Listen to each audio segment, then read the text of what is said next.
Welcome to I Said No Gifts. I'm Bridger Winegar. What's happened in the last 12 hours of my life? I can't even begin. I started by losing all five rounds of bingo, which was horrible. Then I went to bed, and now I've spilled coffee on two different surfaces. First was at Found Coffee in Eagle Rock, of course, the unofficial sponsor of the podcast, and I apologize to everyone there. That was humiliating. Then I drove to the studio, saw two separate Cybertrucks, and then got to the studio and spilled coffee again. Someone's going to burst into the studio and just shoot me. Something is wrong. Something's deeply, deeply wrong. So that's what I'm dealing with emotionally. Who cares? Let's get into the podcast. I adore today's guest. It's Molly McNearney. Molly. Hi. I'm so happy to be here on a terrible day for you. Maybe you brought this. Maybe I did. Maybe your fault. Yeah, I like hearing I might get shot today as you and I are sitting in this small confined space together. Can't wait. It may be somebody here to rescue you. Yeah, from right. me. So, never. Just, you do have your eyes on the door. My back is to the door right now. Right. So I'm looking for the exits. Yes, just in case the bad luck continues. I'll watch your eyes go wide, and then that'll be the last thing I see. I'm so happy to have you here. I'm so happy to be here. I have a lot I'd like to talk to you about. There is something you were my boss at one point, yes, years ago at this point. But there's something I've always wanted to ask you about because it was an interesting time in my life. I got hired at Jimmy Kimmel Live at fall of 2014, September, I think. At the time, you were on maternity leave. Oh, okay. So my first month and a half of the job, you were not present. We didn't meet. And at this time, to set the table, I was still maybe not outright telling people I was straight, but at least hoping people would assume this information. Okay. Do you remember the first time we met? I do remember the first time we met. Well, first, I'd like to say that I knew of your hiring, obviously. Mm-hmm.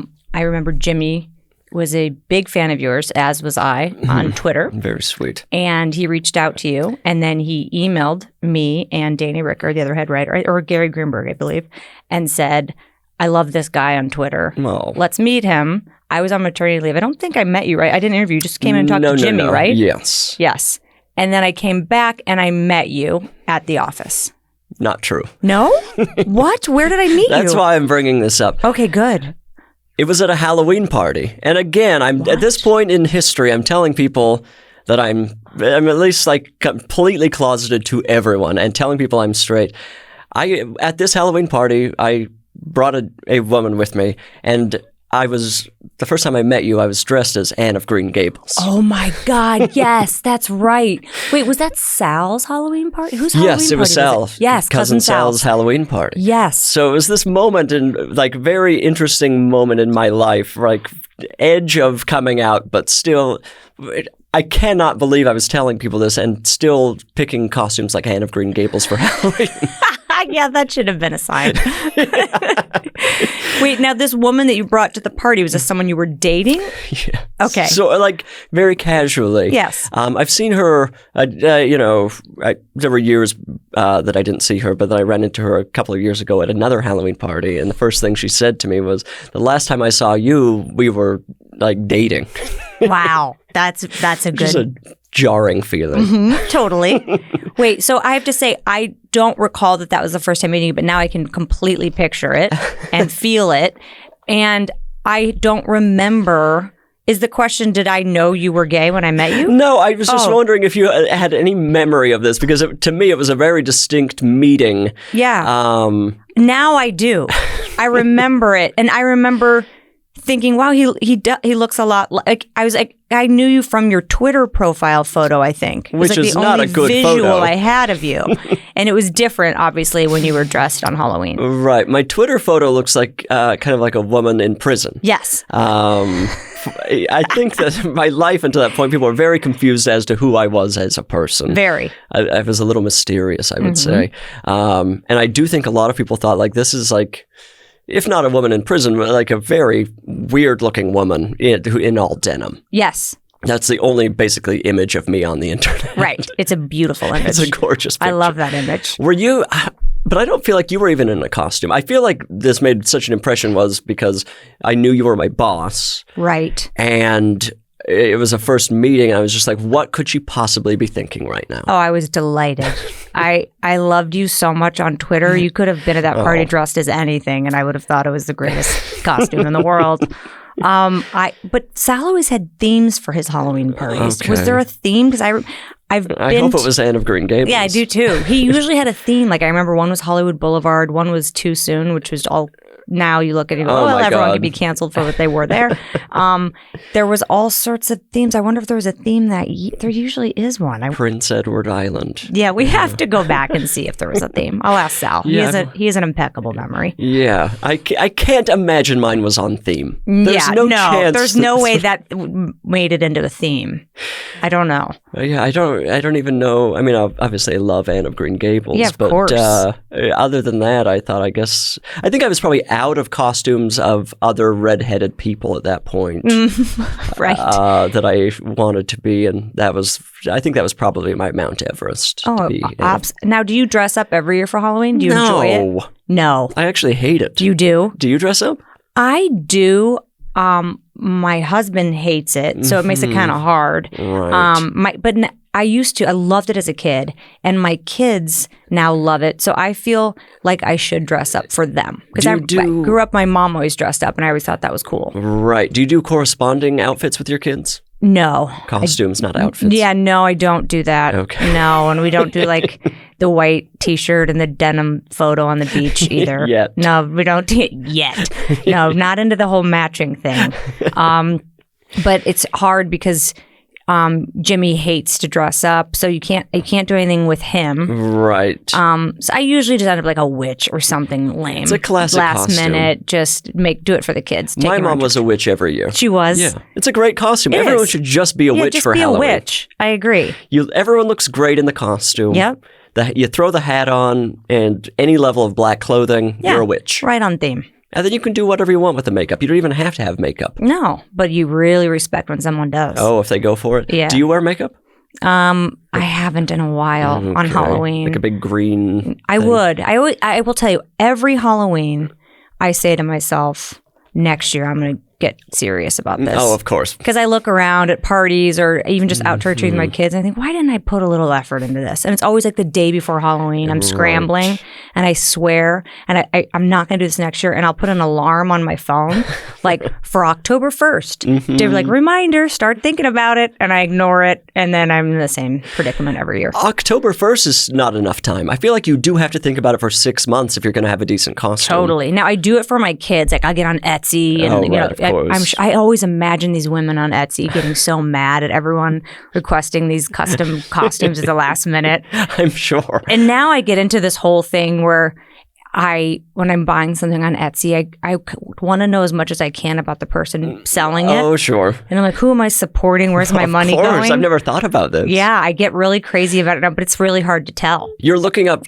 how are you finding out the information about these Etsy sellers? Well, it's really hard to do. Sometimes you can't really get a last name sometimes. And if I DM with them, you can sometimes get their name, and then I'll try to do a quick Google search, like, are they on Facebook, and is my money going to like storm the Capitol? Like, I just, I like to know. I like to know what's going on, but it's really hard to find real information. When both of your kids requested to be a patriotic eagle for Halloween, you ran into some difficult sellers. Exactly.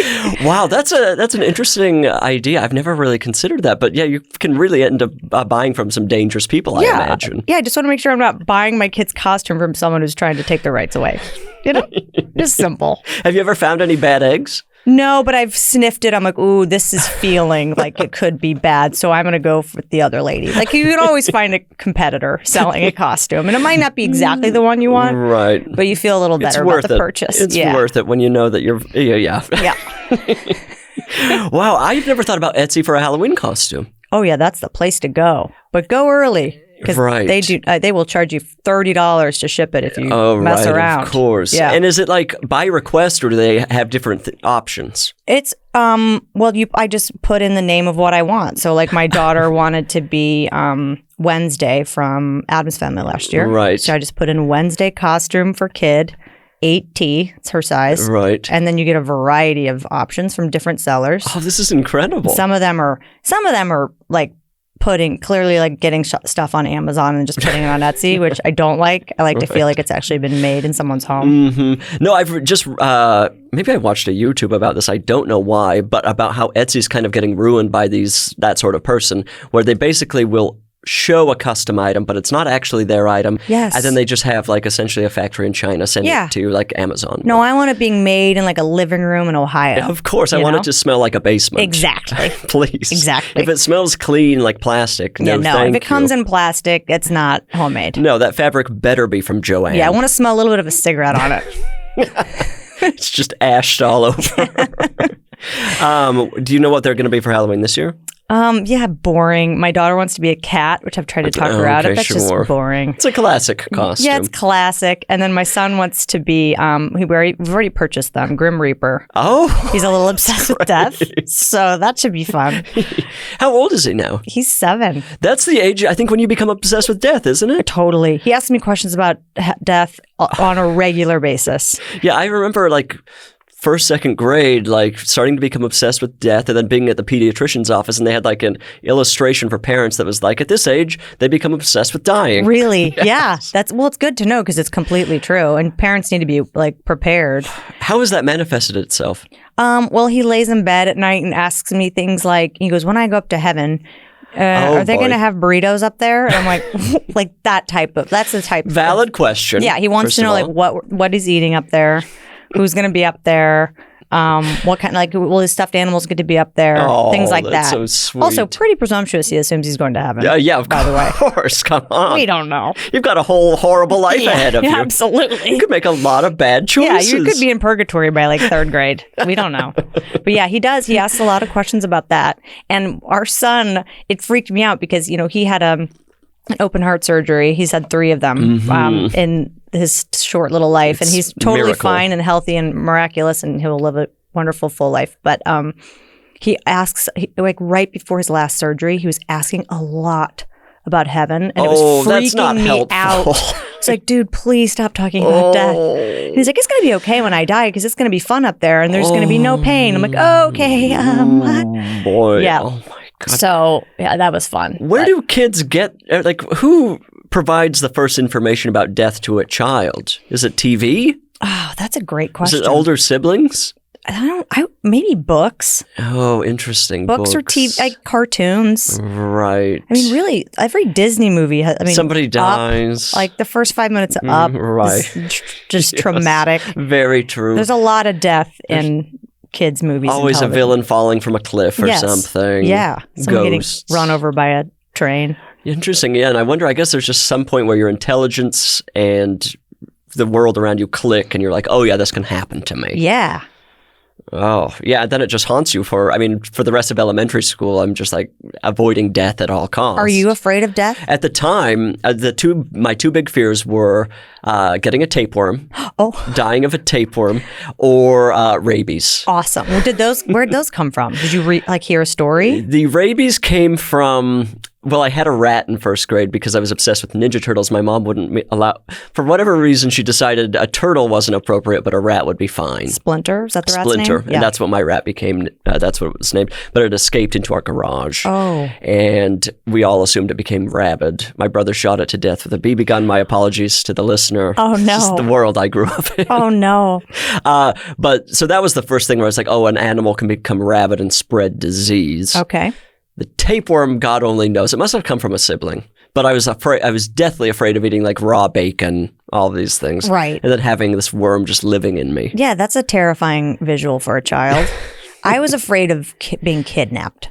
Oh, yeah. I mean, that's a real classic. I think there were too many like movies and TV shows where kidnapping occurred, maybe in the 80s, I feel like. Or there were like headlines of kids getting kidnapped, maybe. Right. Is that still like a thing that is a real concern like in elementary schools? Not to my kids. They don't have a fear of being kidnapped. I wish they would, Right, I wish of course. they'd have a little more fear would be nice. They are more afraid of robbers. Oh, they talk about interesting. robbers because someone broke in like down the street and we were driving to school and they saw cops in a helicopter and they asked me what that was about. Oh. I was like, I think maybe there was a robber. And now everything's about robbers. Yeah. It's great. Well, I think that's kind of natural to life in Los Angeles. Yes, agreed. Because when growing up in another state, you're not hearing a helicopter every single night. No. I think I hadn't heard really a helicopter until I moved to LA. Same. And now it's literally just a fact of life. It is. It's so strange. I remember when I lived in West Hollywood, and I was working for the show, and that was right when Paris Hilton was in and out of jail, and it was just the sound of helicopters constantly, just following her around. So then when I hear helicopter, I think of Paris Hilton. It's a lovely memory. When you were afraid of kidnappers as a kid, in my elementary school, there was always like warnings of like, look out for this sort of car. I remember people being like, look out for the junky green car. Yes. You always assumed it was like an unmarked van with no windows, like kidnapper vans. Right. And I feel like that just probably simply wasn't true. It was probably like a new model Ford, what is a Ford Escort? Yeah, right? Totally. A total Ford Escort. It wasn't like a 1970, like a classic green car driving around snatching kids. No. Did that come from Scooby-Doo or something? They had It must have. I feel like, I don't know. I'm having like a visual of a green. Well, I know they had their van. Right. They had the mystery van. The mystery van. And there are a bunch of other like kind of boat style cars in that kind of cartoon. Mm-hmm. But no one was ever kidnapped within our neighborhood by a junky green car. That you know of. That I know. You don't know you don't know where those kids went. That's very, very true. We had a lot of missing children. Yeah, I'm sure you did in Utah. Yes. No, I didn't get kidnapped. I didn't get a tapeworm, and I never got rabies. Congratulations. Thank you so much. I'm open to all three at this point. Okay. What are your fears now? I don't really have any that's it. My fears now are more about the people in my life rather than myself, which... Hey, look at you. That's good. You've grown up. I'm an adult now. Yeah. And I'm an adult that's happy to die. Yeah, you're fine with all these things happening to you. You're ready to be put out of your misery. Right. I'm trying to think of one thing I do have a fear of is this weird irrational fear of being in a space where I raise my head up quickly and a nail goes through my head. Wow. I have this weird impalement fear. Really? Yeah. You lift your head up and a nail goes through it. Right. Like it's a nail on a wall behind you? Like a loose nail coming out of board or something. Okay. There's something very visceral and terrifying about that to me. Is that new? No, that's been a long time thing. That since a kid, we would do a lot of work around the house, and I think that helping my dad and being in the attic or whatever, I think there was some fear of it's going to happen. That makes sense. There's going to be a nail in my brain. Yeah, right. And now you're doing so much of that around your own home? Absolutely zero. That's what I thought. I think you can let that fear go. I have a feeling you're not working. But that's when it gets you. Yeah, right. When you least expect it. Exactly. That's true. You're right. You got to keep your guard up. When you're simply incapable of home improvement. That's when it gets you. The nail comes for you. Do you have any fears like this? I don't think I do. I have a recurring dream constantly. I know a lot of very common that I'm in college and I realize, oh my God, I didn't study for a test. It still happens. Still? Yeah. Still do that. And still have this dream that I'm in a class and I realize it's the last day and I haven't been this whole time and it's the final. Oh, no. Yeah. How is that still haunting? I don't know. I wonder if it's work. Yeah, probably. Having to wake up every morning and have answers to... Yeah. Writing jokes kind of feels like homework sometimes. Totally. You have to have ideas every morning. Right. Yeah, maybe that is it.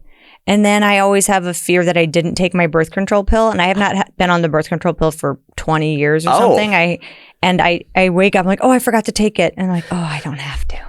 I don't have to do that anymore. What a weird built-in fear. Yeah. But I guess you just are so terrified of that for such a long time. Yeah. And it's a thing. You feel like you forgot to take it. And if you do, then that could be problematic. I don't know. Right. Wow. Yeah, I don't have any recurring dreams anymore. I had them a lot as a kid, but...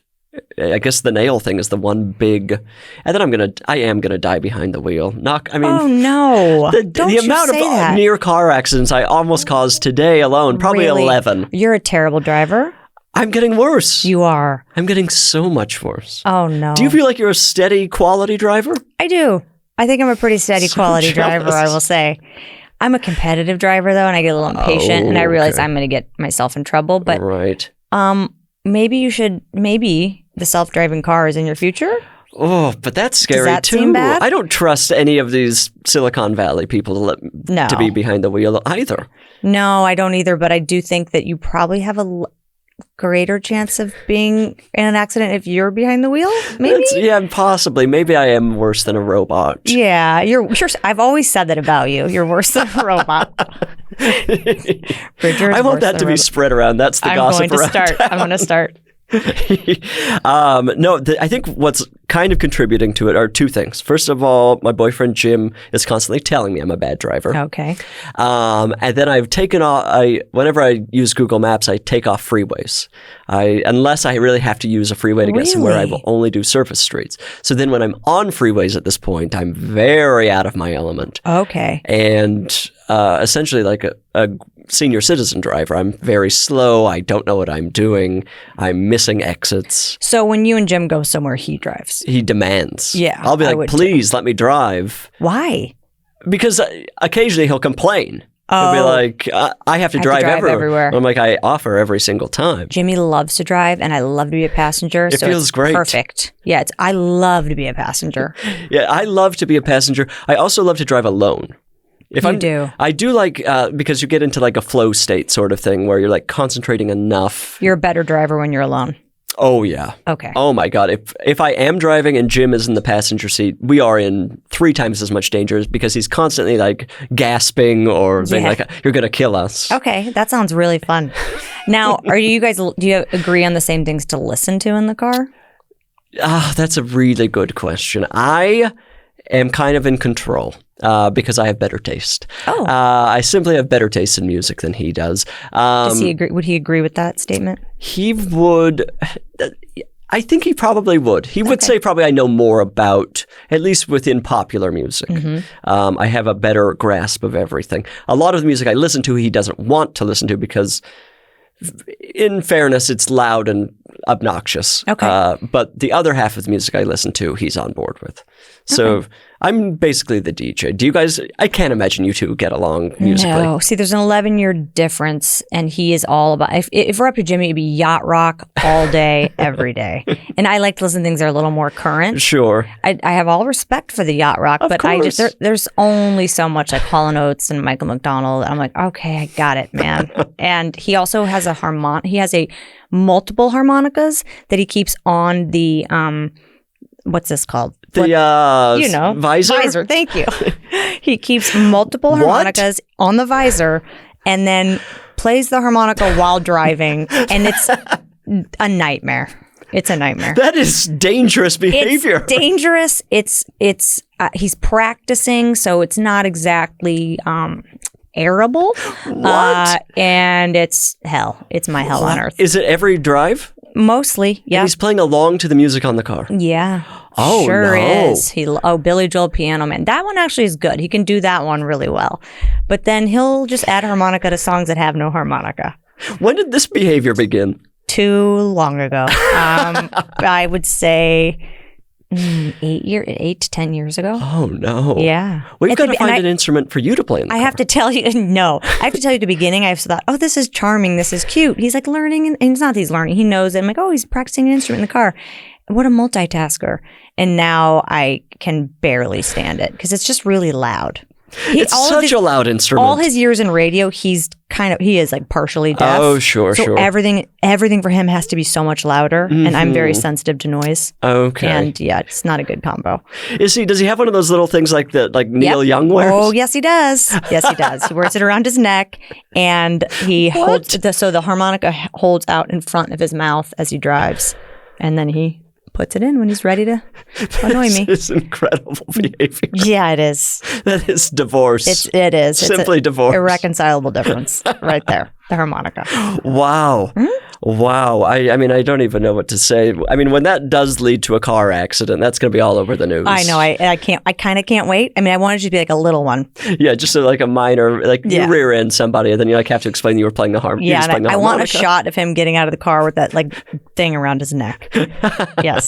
I'm going to buy you a recorder. Ooh, okay. You can have that in the glove box. Oh, that's a great idea. That's a great idea. Look, I think you two could have a little band going. I should break out an instrument. Like, hey, that's the best way to get him to stop. Good idea. Break out an instrument on an airplane. Yeah, good idea. Take this to a whole new level.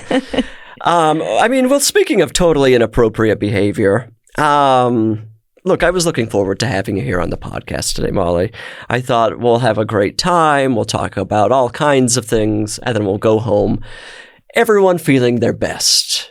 So, look, you texted me before you got to the studio, and you said, very sweetly, at least in the moment, would you like any poquito mas, the Mexican food? And I said no, and then on my drive here, I started thinking, why would Molly offer this? And then I started to realize maybe she's done something wrong. Maybe she's already trying to make up for some mistake she's made. And so I was, it all kind of came together. The podcast is called I Said No Gifts. We all know that. You got the emails and you show up to the studio holding a gift. Yes. And so clearly this offer of food was not just some good thing, deed. No. It was you trying to cover your tracks. Obviously. This is a gift for me. Yes. Okay, listen. I don't believe it when people say no gifts. And in fact, when I was married, when I got married, I am still married, been married for 11 years. This was my first wedding. This was my husband's second wedding. And he has a nice amount of money. Right. And he said on the wedding invitation, no gifts. Sure. Which seemed like totally the right thing to do. Right. But I didn't like it. And I didn't want people to actually take it seriously. And they almost all did. And I don't like no gifts. When people say no gifts, I see that as an invitation to bring a gift. I mean, I spent my 20s, spending my whole bank account would go to Crate and Barrel and Williams-Sonoma and all the other places I had to buy wedding gifts. And then it was my day and it was no gifts. Oh. And I got nothing. And I don't like no gifts. So here's yours. That's a rough feeling. Well, then that does feel like justified behavior. Yeah, this is fully justified. Should I open it here on the podcast? Yeah, I think so. Okay, let's get into it here. It's this beautiful white polka dot box. You call that the TV wrapping is what we call it. Oh. When you give a gift on a TV show, like on a late night show that I work for, you have to have the lid that pops off. You can't actually wrap it because it causes too much noise. Huge amount of noise. Little inside and TV look tip. at this. Listeners just going to hear the slip of the ribbon. That's it. Now we're ASMR. Yeah, that really is ribbon off box ASMR. Okay. Oh my God, what is this? It's your packet. Oh my God. This is Bridger's packet. There is no... that he sent us in 2014 when Jimmy asked him to submit to be a writer on Jimmy Kimmel Live. This is... And I've saved it. Absolutely mortifying. I know. Now I understand why you say no gifts. I mean, there's literally no way I will share this information anywhere. The first thing that's really horrifying to me is that the first page starts with a resume, which... I like that. That's professional. By the way, there's one word on that resume that immediately got you a job interview, and that word is Letterman. Oh, of course. Yeah, you interned at Letterman, is that correct? Yes, I interned at Letterman in 2009, which... David Letterman, I love that Jimmy Kimmel and I share, I think, deeply. Yes. So, I mean, oh my God, I cannot believe I'm looking at this. You're sweating right now. I might quit the business looking at this. Is this the worst gift you've ever been given? Absolutely. That's what I was afraid of. The only thing that the listener will see of this is me burning it. Do you know what? I tried. I'm probably going to get it in the mail tomorrow. On Etsy, I found paper that has seeds in it, that you can plant and then grow flowers. And that's what my goal was, to print it on that so you could go bury it and grow flowers. And I am going to still do that for you, and I'll send it to your home so you can bury your packet and let it grow fruit. For the listener, when you try to get a job at a late night show, I don't even know if this is how you currently, probably still do kind of. Mm-hmm. You have to submit, basically just jokes you created out of thin air to the show. And it's I will say kind of a trap. Yeah. because it's an interesting thing where you have to shoot for the voice of the show, but also show who you are. Totally. And it kind of ends up being a nearly impossible task. But you did a really good job at it. I cannot imagine. No, this is what the beauty of your packet is, that you did exactly that. Oh. You understood the voice of the show, but also brought this totally there's an Oprah joke in there that's one of the funniest things I've ever read. Oh my God. You wrote so well. It's like a perfect packet. Read it. Yes. Oh, we might have to beep this out. I will leave the business. Okay. No, there are some good, there are 2 bits in there that are they made me laugh out loud today, which is 10 years later. And the goal usually for a submission packet is so that writers show that they can write timely jokes and then bits that in the voice of the show, but also feel original. And you did a lot of the topical news jokes, and then like the last 2 pages, that's where it's like where Bridger shines. It's like full Bridger jokes. Oh my God. I cannot believe what I'm looking at. I'm so sorry to everyone listening, because this is just me, my bones just shattering in my body. He's melting down right now. Oh my God. I'm like shaking. I know. I feel terrible. What a terrible gift. But also wonderful. I love it. He is a great pet. Let me read a joke in there. Hand it to me. Let me look. I'm looking at these for another moment. I am just, oh my God, Have you looked at your, I assume like you wrote that and haven't looked at it since. I mean, of course, especially with the late night packet where you're like, when you do it, you're like, and then when you don't get, like, you don't hear anything, you're like, I'll never look at that again. Right. And even when you do, you're like, I don't want to know what my boss saw. Like, it's like your boss saw you naked. Yeah, totally. I would rather my boss see me naked. I will say, I told the room at Jimmy Kimmel Live yesterday in a writer's room, like, that I was bringing the packet, and they all gasped, but then laughed, and they're like, that's great and terrible at the same time. So I understand what you're feeling right now. I think it's universally felt among every writer right now. Listening to this, feeling a little itchy. I wish that the gunman that I had mentioned at the beginning of the episode had gotten here a little earlier. I was just going to say, you were right about this day. It is getting worse. I'm sorry. Sorry that I was part of that. Okay, I have found the Oprah joke. It's such a funny joke. Okay, I will say this is not a bad joke. This is a cute, funny joke. I love this joke. But this is not Bridger. It's almost like I guess I did like topical jokes and then just like weird joke-ish things that wouldn't be like on the show. This is not like this is not a traditional late night writer packet joke. It is a very Bridger joke. But I will say, you did a page of the topical type of setup, news story punchline, and then you just had fun with jokes like these. Go ahead. Okay, so it's in quotes. It's a quote that says, "Tomorrow on Oprah," and then it's attributed to Oprah picking out tomorrow's outfit. It's so good. That's very stupid. I love it. I love that joke. It's such a good joke. I'm still just the fact that my resume is on the front of this. I know. When's the last time you wrote a resume? Probably then. That's the weird thing about this industry is like any other business, and that's why probably every other industry is good. Right. Because you actually have to submit resumes and be a normal person. Right. This one, once you get a job, you never think about a resume again. Never. Remember, like in college thing, like stressful. Like I have to know exactly how to do a resume. And then I remember taking on extracurriculars specifically for my resume. You need to pad it out. Yeah, I was like, a yearbook and spirit club and like all this bullshit. And those are all right here. I've got spirit club, cheerleader, volleyball team. Volleyball. They're all there. This goes back to me working. I'm like telling Jimmy Kimmel I worked at Overstock.com. Why would anyone at the show care about that? I care.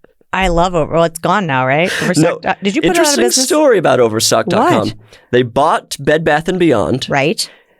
Changed completely they said we're now Bed Bath & Beyond. That lasted 1 year. And now they're back to being Overstock.com. Really? They still own Bed Bath & Beyond. Bed Bath & Beyond is gone, right? The real, the true original Bed Bath & Beyond is dead. But they resurrected it and tried to become it. And then I guess that probably didn't work out. Or it was like, I'm sure. Is it online only? Because didn't all the Bed Bath & Beyonds close? Online only. Because I still have a lot of those coupons. Of course. I need to get rid of. That's all anyone has from Bed Bath & Beyond. I know. And that's like, when it's only online, people are like, well, I wanted the coupon. Right. So I think any branding like expert would have been able to tell the people overstock, like, first of all, people know the name of your business. Right. So don't change it completely.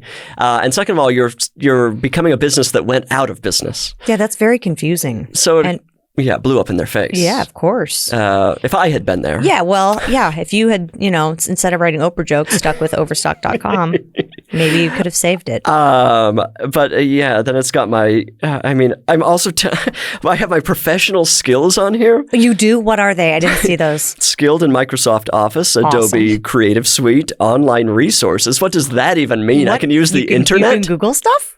What does online resources? I'm on MySpace. So fake. That's like you ask someone like how to make. I can Google like how does that sound more professional? Online resources. Online resource. That is not a skill.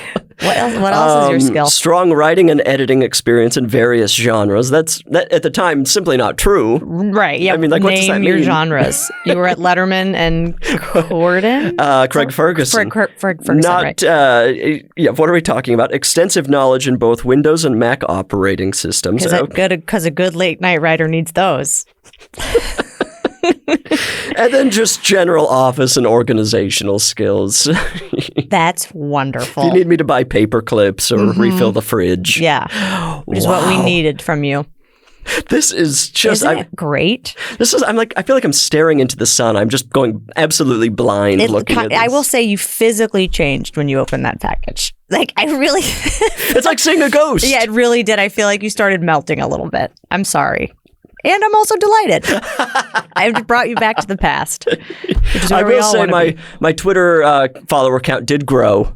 So that's good. Okay, great. This was before the website became an absolute hell. Oh, pure hell. I used to love you on Twitter. Oh, and likewise. And I don't go on there anymore, so I'm sorry if I'm not tweeting. Yeah. I mean, you get on there and it's just like racists and it's transphobe horrible. psychos. Yeah, I feel like I should not be endorsing that site. I get on there, I tweet out the link to the podcast, I say, here you go, and then you get out. Get out of there. Yeah. But people are still apparently using it. I know. I'm very confused by that. It used to be so fun. I used to just go on there and I loved you and like Rob Delaney. Like so many good that people era, on Megan there. Amram, just like reading people's great jokes every day. It was happy. It was kind of like a miracle. I mean, especially for somebody like me who had literally no industry connections, or like when I moved to Los Angeles, knew nobody here, and it was like immediately this built-in thing that I could at least start kind of. I mean, that's how I got my job. It's how you got your job. My first writing job. Jimmy sent us your Twitter and said, this guy is great. It's so crazy to me. And then that beautiful packet came into my inbox about a month after that. I got that DM from Jimmy a month after I had decided I was basically going to move back to Salt Lake City. Really? I was literally at the time researching social media jobs in Salt Lake City, being like, well, I tried. Well, you do have online resources. I do have. So, I mean, they would have had a great candidate. Very impressed. Well, I'm really glad you didn't quit. I'm glad that you stuck it out because you are such a great writer. This is just bizarre. You are one of those employees. Jimmy Kimmel Live, like the history books of Jimmy Kimmel Live writers, I'm just a favorite. Oh, I would say you have like sweet. One of the highest approval ratings, just personality and talent. That makes me. I mean, it literally changed my life. I've told Jimmy that probably too many times at this point, but I should tell you as well. I mean, it like literally saved my life. So good. Well, your life's ending today, so I'm glad we the gunman is waiting. Yes. And then I believe it was last year. We were in rehearsal. We were doing a Mike Lindell bit. We have James Adomian does a great Mike Lindell impression. And Jimmy said, you know who should play the KFC manager, Bridger? Someone call him. I think it was I don't remember what it was. Hardee's. Because Lindell had just like gotten arrested at a Hardee's or something. Yes. And it just came out. And it was one of those things like, of course he should play that. And then you showed up and did. And you were wonderful. And everyone was just so happy to see you back. I should be playing a Hardee's manager on every TV show. I think you should too. You did a really good job. Yeah, I love I left that job feeling very sad. It was another, like, when I first got the job, I went out to my car and cried. And then when I left the job, I went out to my car and cried. The only thing I didn't regret leaving of that job was having to at least professionally think about Donald Trump every day. Yeah. Which is something that you and the rest of that staff, I mean, it's just you're made of steel. Because it's terrible. For me, it was like, I left the show mid 2016. And so that's when all of that, this morons bullshit was just ramping up. Yes. And even then I was like, I don't know how much longer I can do this. I have to tell you, it definitely takes a psychological toll on everyone. And I've told my therapist, like, hey, I just, I'm so angry and I'm so scared. And I'm just like, you need to just turn all that off. And I'm like, yeah, but I can't. So easy to say. It's part of the job. I have to do it in order to write. Right. And it's hard, but there's also this part of you that very naively thinks, I have to absorb it all so that I can inform other people. Right. Because they need to hear. We can't normalize what's going on in the world. And, but I'm sure we're not moving the needle at all. But, I think you are. I don't know. I feel like it's so split, and it's just like people are in there. It's like Super Bowl Sunday every day. No one's going to root for the other team. It's like these are some things I'll say. First of all, I don't know I think that there is hope. I mean, my dad's not voting for Donald Trump, which is one of the most. I love my father. We have such a great relationship, but he's been a lifelong Republican. Same. And he voted for Donald Trump twice, and he told me just a couple of months ago, I can't do it. Which to me, I just like... Isn't that such a good feeling? And so I think that there is that hope. And I think Jimmy Kimmel Live really does, I think the way the show operated for such a long time in kind of an almost apolitical way, made it the perfect place to be like, even Jimmy has had enough of this. Right. Yeah, because we never covered politics. Right. Never. And not in an irresponsible way. It just wasn't part of what the show was. Right. And so when you hear somebody like a show like this that's like, we cannot handle this horrible person. Yeah. And so I think the audience, I don't know, I think there is something important about that. Well, that's nice. I appreciate that. My dad also voted for Trump the first time, and then shortly after moved to Puerto Rico. And I don't know if you remember, then shortly after that, the hurricane hit. And that's when Donald Trump went down and threw bounty paper towels at people's heads. And I had lost touch with my dad. I didn't know if he was okay. And for days, I was like, I don't know if he's alive or dead. And then I got an email from my dad about 5 days after the hurricane hit. And it said, I just waited 8 hours in line to get 1 gallon of gas for $60 so I could charge my phone to tell you that Donald Trump sucks. And it's the greatest email I've ever received in my life. It was, I thought it was like, I'm here, I'm alive. It's like, no, I did all this to tell you. I just sacrificed all this to tell you that you were right. He's terrible. What a win for you and the country. Yes, I agree. That is amazing. I grew up in a very conservative home. My dad, I used to listen to Rush Limbaugh with my dad. I remember saving my babysitting money to buy my dad a Rush Limbaugh tie. I went to Chesterfield Mall in St. Louis, Missouri. What is that tie? Does it have Rush on it? Colorful, or just a bad-looking tie? Kind of like a Bill Cosby-ish, colorful, I think. That's my memory of it. But yeah, it's interesting to grow up one way and then kind of find your own way, which I think is commendable to you and to me. Of course. Look at us. Of course. We kind of found our own thing that makes sense for us. And and then it creates an interesting dynamic between the people you grew up with. Yeah, it's hard. It can get very difficult. Very difficult. But I think, both of my parents are not voting for Donald Trump, which, great. To me is just I never would have thought this, but it's just he's so horrible. Yeah, he's so horrible. It's hard not to, watching the debate the other night, I was like, I can't believe someone's looking at this guy and being like, that's him. That's my guy. That's my guy. Yep. This rambling, insane person. Insane. And that's also the same people that were saying that Joe Biden was rambling and not making sense. And right, they're exactly. Fully behind the con man. Right. Yeah. Everyone register to vote. Please register to vote, for God's sake. Let's see if we can get more people than Taylor Swift to register to vote with this podcast. This podcast is, I would say, probably 25% more powerful than Taylor Swift. Yeah, oh, absolutely. No one's bringing her gifts. I'm selling out arenas, bigger arenas than Brooklyn. Taylor Swift. Where are you doing your live show in Brooklyn? At the Bell House, at the beautiful Bell House. Great. That's another thing I miss about Kimmel is when we would go to Brooklyn. I love that. Such a fun time. The best week. I'm looking forward to that. Great. We all are. Yeah, we all are. We all are. I can't believe I have this. I'm going to look and see if there's anything else I can say, or if there's. There are usable things in there. There are very great your observational humor, the very, very Bridger comedy. It's so unique.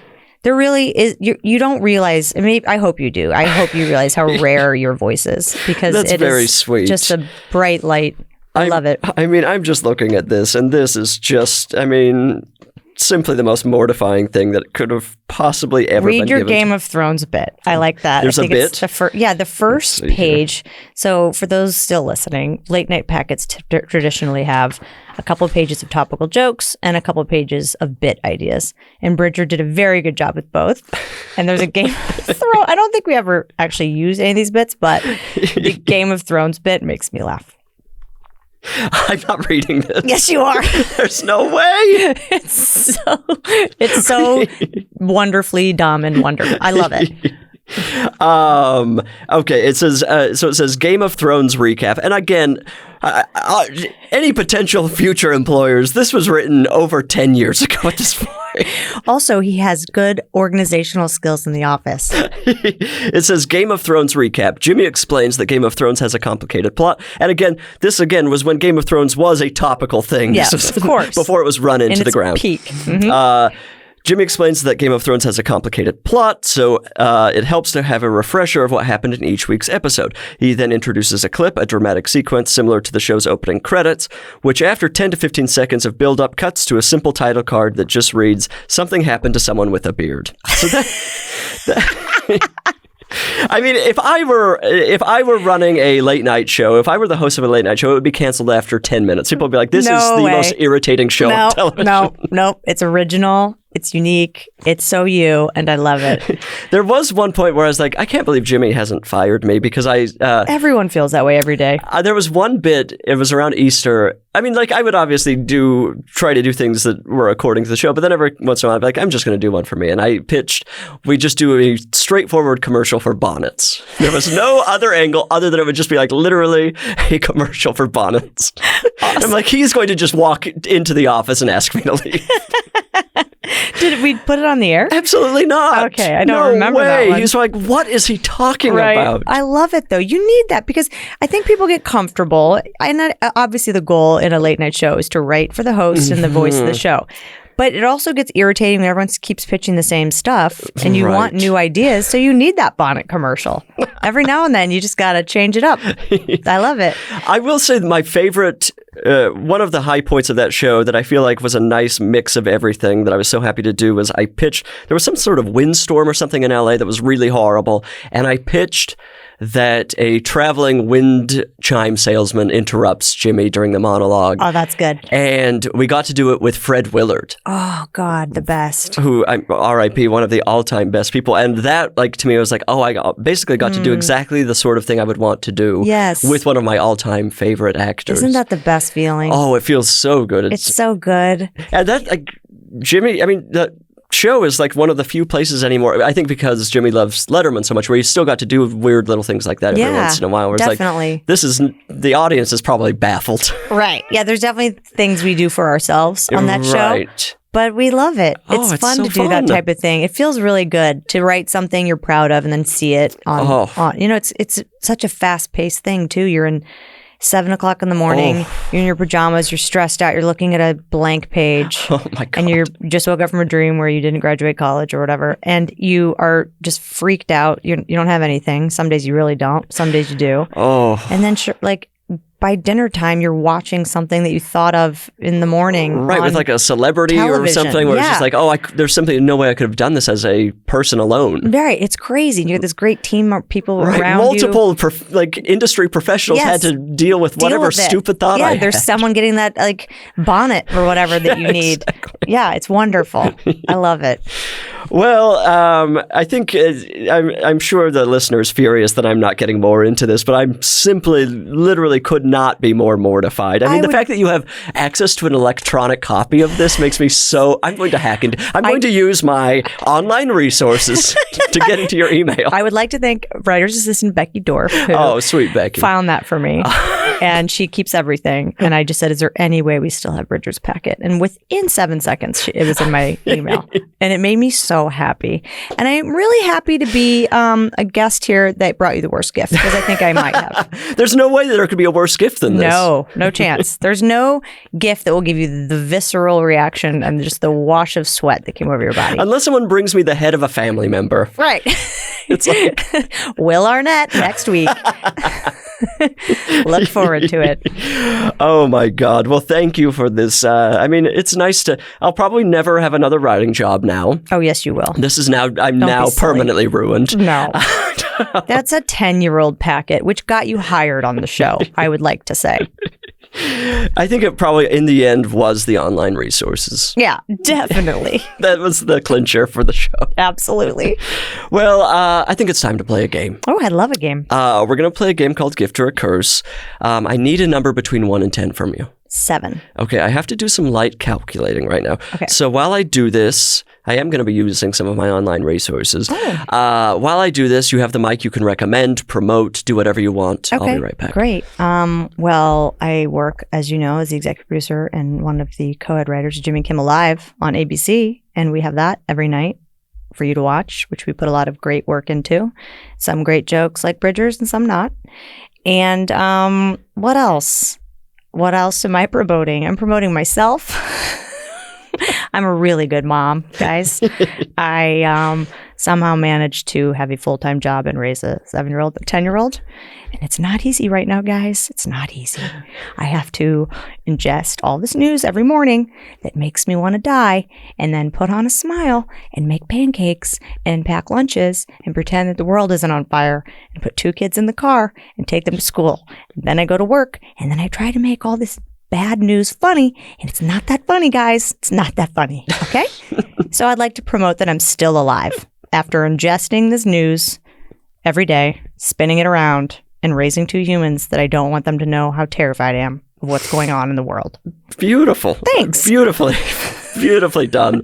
I grind my teeth and I chip my tooth, and things are a mess. Do you have a mouth guard? I need to get one. I chipped a tooth from grinding away. Wow. Ooh. I can't believe your dentist doesn't have you on a mouth guard. I know I need to be on one. Oh. Well, I'm going to get Invisalign. Ooh. Oh. I'm going to be a 46-year-old woman with Invisalign. Like, that's a freaking cliche. I think that's fine. Oh, no, I support Invisalign. Have you ever seen someone with Invisalign like, woo, good idea? No, it's a terrible idea. I just need to get to the results. But it's going to be 16 months of I'm a grown-ass woman with Invisalign. But Invisalign has come a long way. No, it hasn't. No, it hasn't. You still know it's Invisalign. But Stop listen, it. if Tom Cruise can go through braces publicly, anyone can do Invisalign. Yeah, that worked out great. That was one of my favorite periods of pop culture history, was when Tom had braces. That was just wonderful. Good for him. You're right. You're that right. was incredible. Okay, this is how we play Gift or a Curse. I'm going to name 3 things, and you're going to tell me if they're a gift or a curse and why. Okay. And then I'll tell you if you're right or wrong, because there are correct answers. Oh, you can okay. fail big time. Okay. Oh, gosh. Okay, number 1. This is from a listener named Emily. Mm-hmm. Gift or a curse, someone compliments your outfit and then they say it looks comfortable. Oh, gosh. You know, Molly in her 30s would have said that that's a curse. Molly in her 40s says that's a gift. Excuse me. That's a gift. And that's Why? A gift because you've complimented me. I look good. And you're also telling me I look comfortable, which I think is the ultimate goal. I'm not afraid of that anymore. I used to wear really uncomfortable shoes, high heels. Forget it. No, COVID changed everything. Comfort is a compliment, and I'm taking it. It's a gift. Absolutely. It's a gift. Okay, good. I'm sorry, but we've reached a point in history when we went through normcore from 2012 to 2017, and that really broke down some walls for everyone to just be comfortable at all times. Yeah. And when you get the compliment, everyone just wants to look comfortable. I mean, we're all just looking comfortable. I mean, I think it all started kind of at the airport with people wearing pajama pants. Yes. And then that kind of bled into reality. Mm-hmm. And being comfortable is a good thing. Yeah, to be comfortable and be like, ooh, I like the way you look. That's a dream. That's a dream. Unless it's someone who's a known enemy and you know that they're trying to undercut you. Yeah, unless you're at the Oscars. If someone says you look good and comfortable at like a black tie thing, maybe it's an insult. But other than that, day to day, I'll take it. Definitely a gift. Yep. Okay, very nicely played. Number 2, this is from a listener named Peter. Gift or a curse, calling presents prezzies. Ugh. Curse, screw you. Don't want any part of it. Don't call blueberries bloobs. Don't call presents prezzies. Don't call sandwiches sandos. I hate all of it.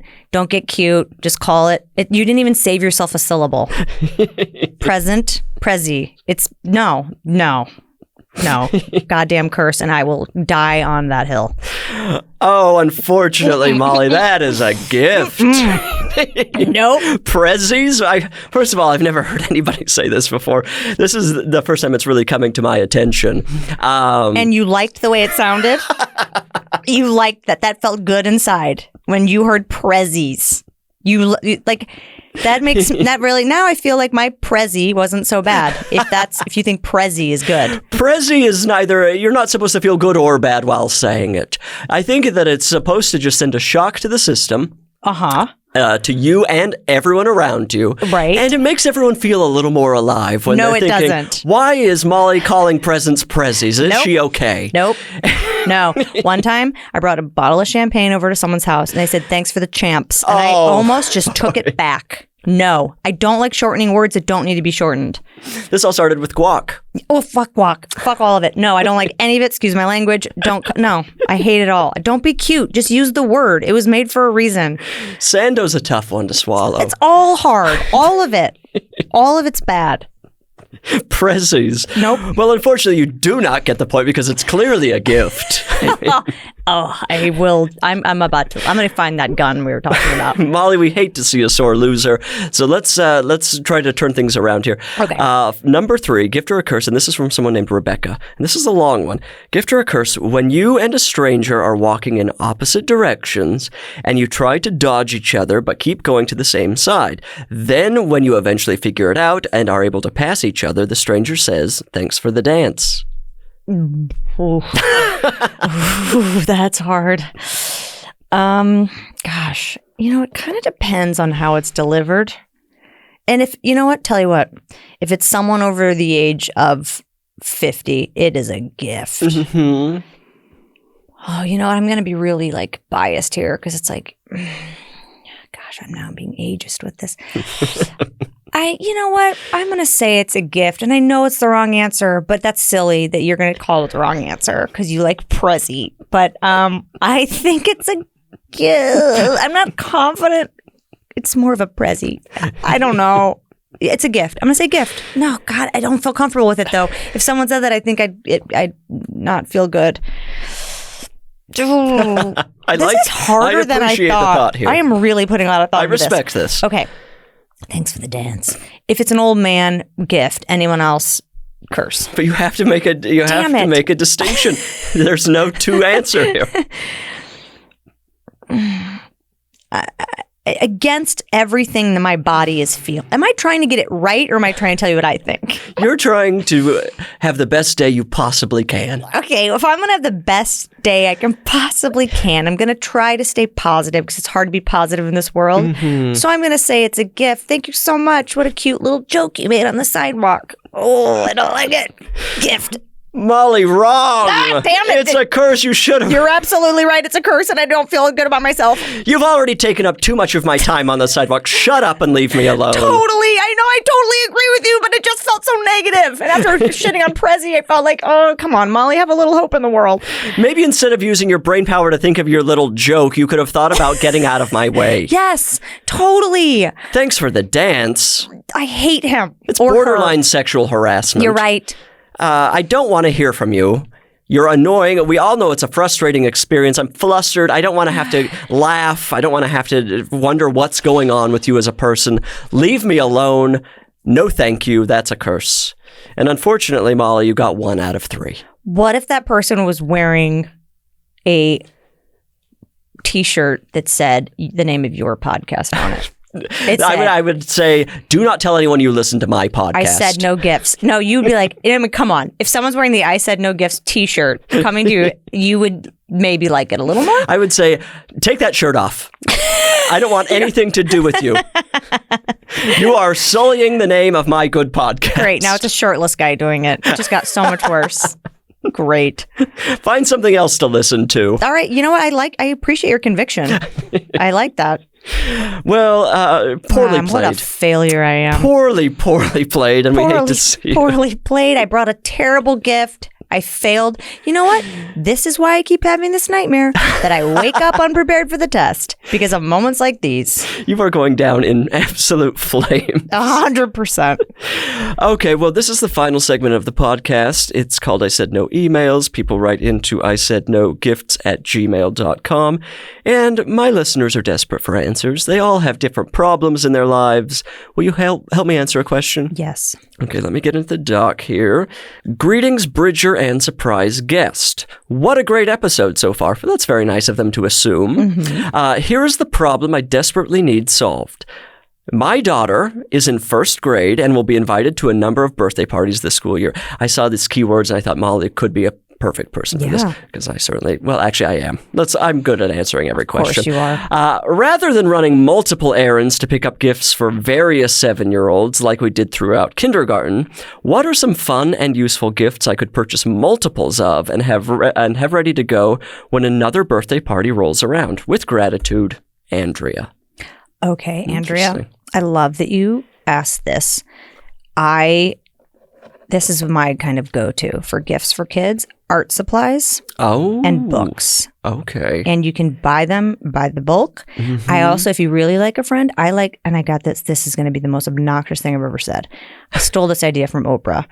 When we had our first child, Oprah sent, which is crazy, we got a gift from Oprah, a giant basket of books. There were 250 children's books in there. Oh my God. Her favorite children's books. Right. And then she went the extra step and put a sticker on each that said Jane's Book Club. It looked like the Oprah's Book Club logo. Oh my But say God. Jane's Book Club.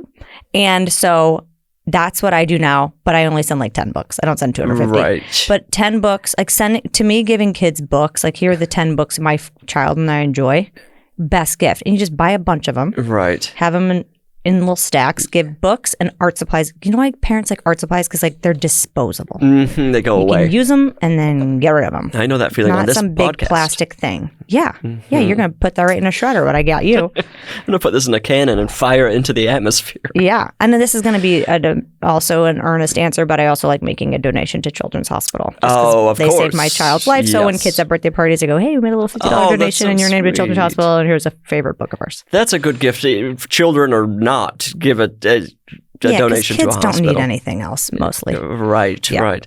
I mean, Andrea clearly doesn't care about her child's friends. I think that's pretty obvious. She got tired of them during kindergarten. One of them offended her, and now she's got some problem that she's out to solve. She doesn't want to get them anything good. She doesn't want to put any thought into it. My suggestion is go to the bank and get a bag of nickels. Then, the birthday party, you just grab one out of the bag in the car. And you're also set for meters, so you can also use that when you're parking in the city. And you're now prepared for both children's birthdays and parking.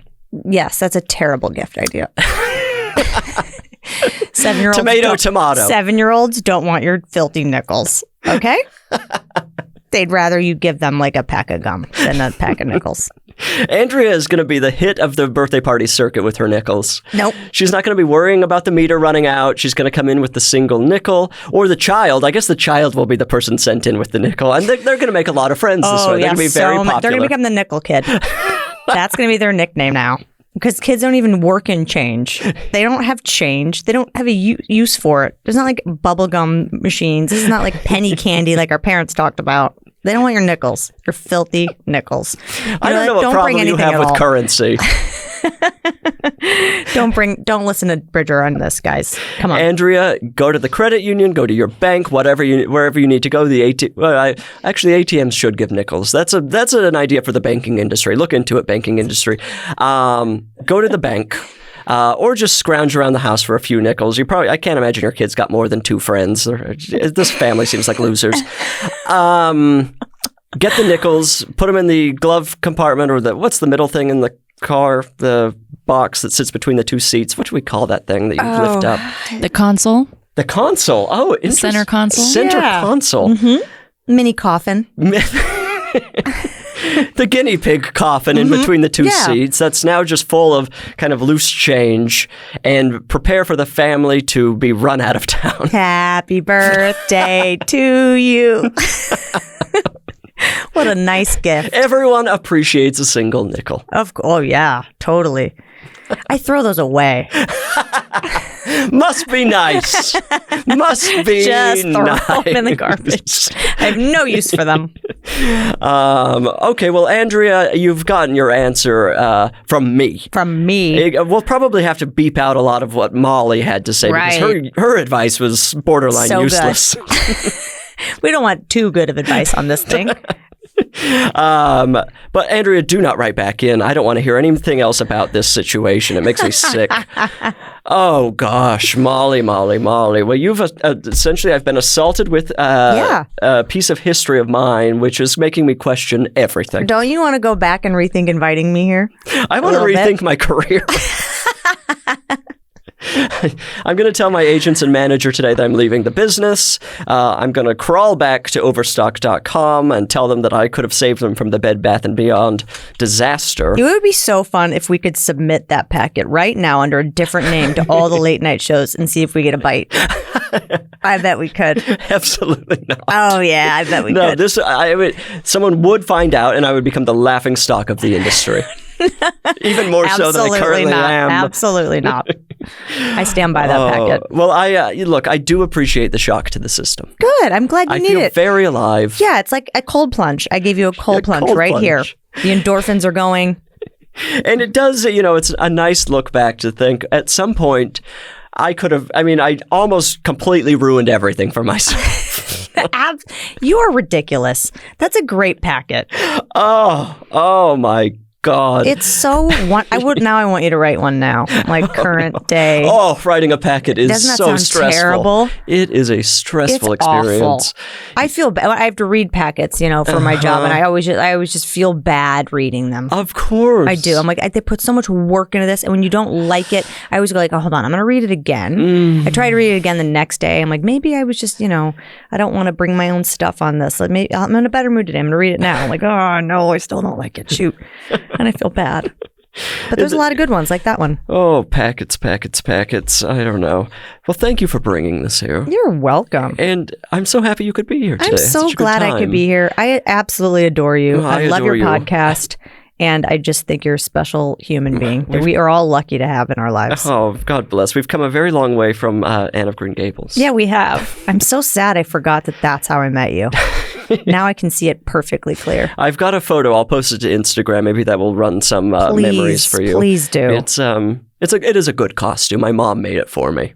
I'm going to check her out. I'm going to check out her voting record online and see if that was... The fact that my mom at the time didn't realize that I was gay. There's a whole bunch of things happening. Wait, did your mom really make the costume? She made the costume. No, she didn't. She's the best. That's amazing. She's incredible. She should start an Etsy store. Yes, she should. Strictly Anne of Green Gables costumes. Yes. I did not realize your mom made it. Incredible. That makes it even better.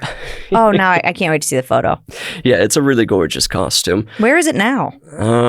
I think it's at my parents' house. It must be because, moving back and forth, you're like, I'm not moving any more Halloween costumes. But refresh my memory. It was a costume made for that year. It Strictly for that year. Yeah, it wasn't like, oh, Mom, send me the costume you made for me in 8th grade. No, she made it that year and mailed it to me. Oh. Isn't that sweet? And that was a request by you. This is what I want. Yes. The only thing I supplied was the wig, which was I've never seen Frozen actually, but the redheaded character. Oh, yeah. Has pigtails, I guess. That's right. And Anna. Yeah. Anna. So I went to the store and bought one of those and it worked well. I mean, that's a little life hack for the listener. If they want to be Anne of Green Gables, get a Frozen wig. Anna wig. Yeah, Love Anna it. wig. Does she like right now, if you said to your mom, can you make me a costume for Halloween, would she? Oh, absolutely. She's like sews and... She watercolors. She made the poster for our live show. Oh, really? I have it right here. Do you want to look at it? Yes, of course I do. I asked her, and this was a big ask for her because I said, will you paint a picture of a rat holding a gun? From your childhood memory of Splinter? Yes. Oh, that's great. And she was very nervous about the gun element, but I was able to convince her, and look at this. Oh my God, that's adorable. Isn't that incredible? That's really great. She's a very good artist. She's a really good artist. And who did that awesome font? I am the person behind the font. You are. I love a good font. I should put that on my resume. Yeah, you should. Mm-hmm. You have a special skill to add. Yeah. I love the colors too. I can pick a font and color. That's a great poster. Isn't that great? We need to have that hanging in this room. She should start a poster business. Yeah, I love it. Oh.